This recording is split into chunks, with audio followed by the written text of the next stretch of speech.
Hi guys, it's been a long time since I've done one of these just kind of talking to you, vlog type videos, telling you what's been going on in my life, and actually wasn't planning on doing this at all today. I was going to be working all day today, but I feel like I really hurt my wrist today in the gym. I went early this morning and I just felt like a sharp pain in my right wrist, and my grip strength was completely gone for a minute.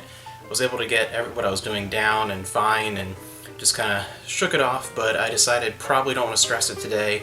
I think it's a combination of I've been writing like crazy at my computer trying to get some books ready for submissions at the end of August and in September, hopefully out to publishers, and at the same time been probably pushing a little too hard to get back into shape, trying to reach for back when I used to be hanging out a lot with my friend Austin. We were going to the same college for a while and would work out a lot and go to the rec center.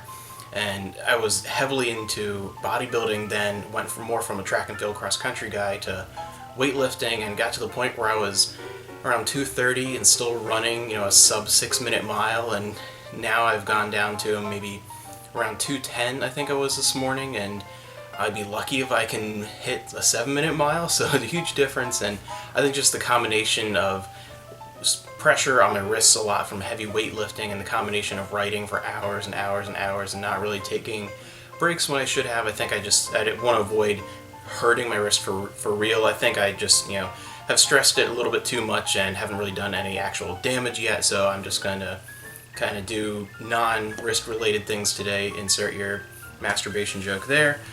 So I just decided to come on here and tell you a little bit about what I've been doing. Haven't done a whole lot with gaming really since we got back from the convention, talking a lot more about books and stuff, which I like to do, and I'm going to continue doing some book stuff definitely. Obviously I love reading and other things, but I thought first I'd start this video off with telling you what I've been playing lately. And first thing I did when if you looked at one of my old pickups videos just about not even a month ago now, I got an Xbox 360 at a garage sale for super cheap, complete in box, and was finally able to go ahead and play some 360 games I haven't had a chance to play that were sitting on the shelf here. Played through South Park: The Stick of Truth, which is honestly one of the best games I've played all year. I mean, I absolutely loved it. I knew I was going to, though, so that wasn't a surprise. I just recently ended up beat Blue Dragon, which I've been meaning to play for a while just because of who was involved in making it. I watched my brother play it years ago, and he probably played it just a couple years after it came out, and kind of had a good idea of what I was getting into, and it met my expectations. I'm going to be doing a review of it later next year. I have something planned, but I'll just say for now that I liked it, but I didn't love it. One thing that I was really surprised by, one of the pickups I had earlier this year was Star Trek 25th Anniversary on the NES, and the first game I ever remember playing that I have a very vivid memory of is Star Trek 25th Anniversary on the old Power Mac version, the floppy disk version, and then later bought the CD version. This was pretty much a completely different game, but still a lot of fun and very reminiscent in many ways, gameplay-wise especially. Really enjoyed that. That was a good one. And one here, Klonoa 2, which, amazing. I played this before many years ago. It's been a long time, though, since I played it, so I put that in here. I just was in a Klonoa mood. Definitely one of my favorite mascots, either sort of animal mascots, platforming mascots. The first Klonoa is probably my favorite platformer of all time. It ranks up there with things like Nights into Dreams for me and Sonic Adventure on the Dreamcast. Love the first one. Second one, I think, might be a little bit better of a game overall objectively, but subjectively didn't have quite the level of charm of the original for me. So that's kind of what I've been playing lately, a big mix there, 360, NES, PS2, and I'm not sure what I'll get into next. I'll probably play a little more Fantasy Life as I focus a little more on work this fall, not really playing as much until the holidays come around. As far as reading, I'm doing a lot of read-it videos of stuff I've read or reread recently, but things I haven't done anything about that I finished reading.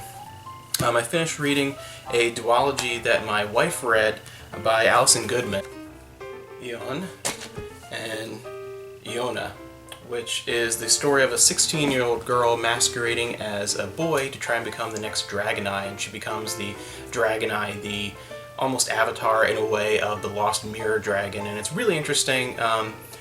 Far from the best thing I've ever read, but it's definitely geared towards a slightly younger audience, but it was still just a fun kind of casual read. Every once in a while I like stuff like that. I don't always need very heavy reading all the time, and I leave a lot of that sometimes to nonfiction stuff. So just having a nice casual read when I'm really just kind of tired and want to hang out and read something simple like that is nice. And last night I finished reading Star Trek Deep Space Nine Bloodletter, one of the few of my Star Trek collection that I have not read before, even though it's a real early one, number 3.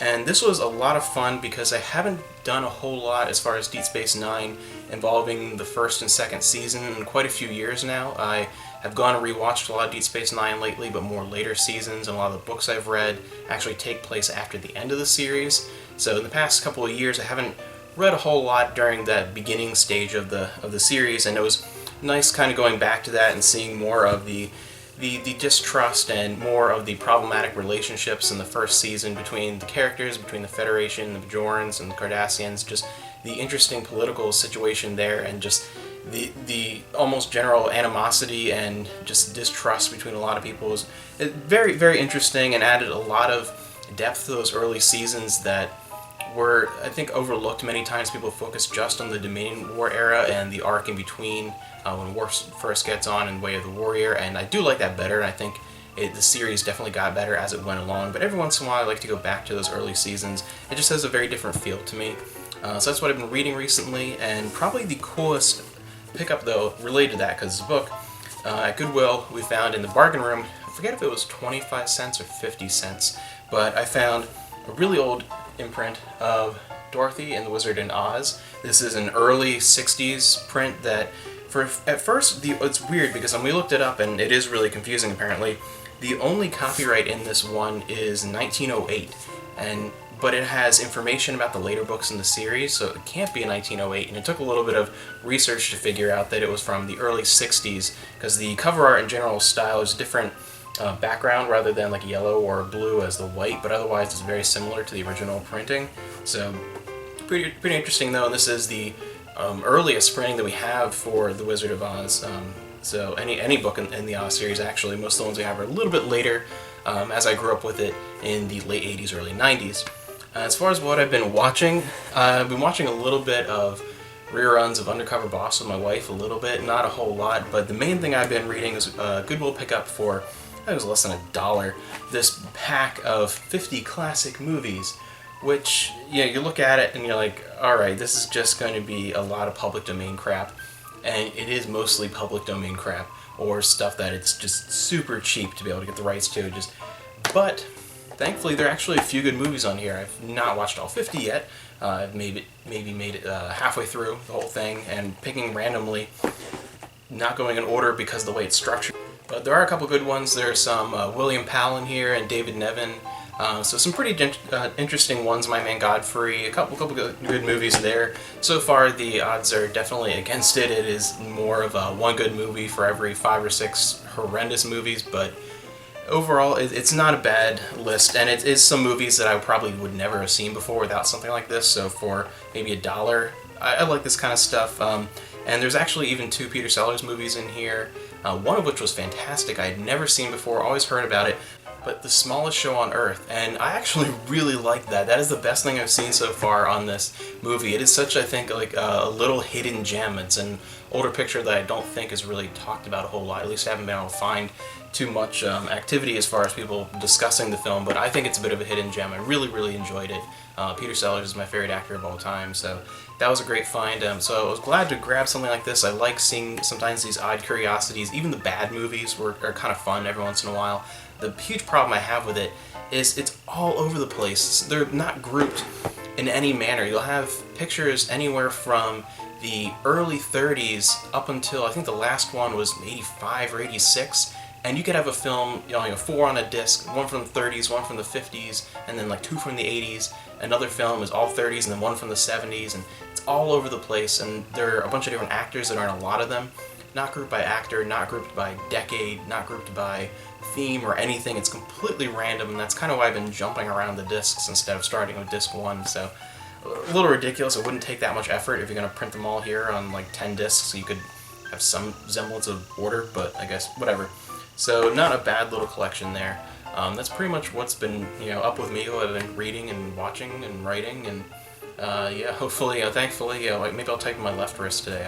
I'm right-handed, so that's kind of annoying. Maybe I will a little bit and get a little bit of work done here, but yeah, just trying to get a lot of work done, and I've played a few of the games and watching some stuff that I really enjoyed, so I think for a lot of the next couple of months is going to be just kind of working and getting stuff out there. So we'll see what's up with you guys. What have you been doing? Have you seen anything really interesting? Any cool pickups? Play any cool games for the first time? Newer stuff, older stuff? So let me know below. I'd love to hear what's going on with you guys, and that's what's going on with me.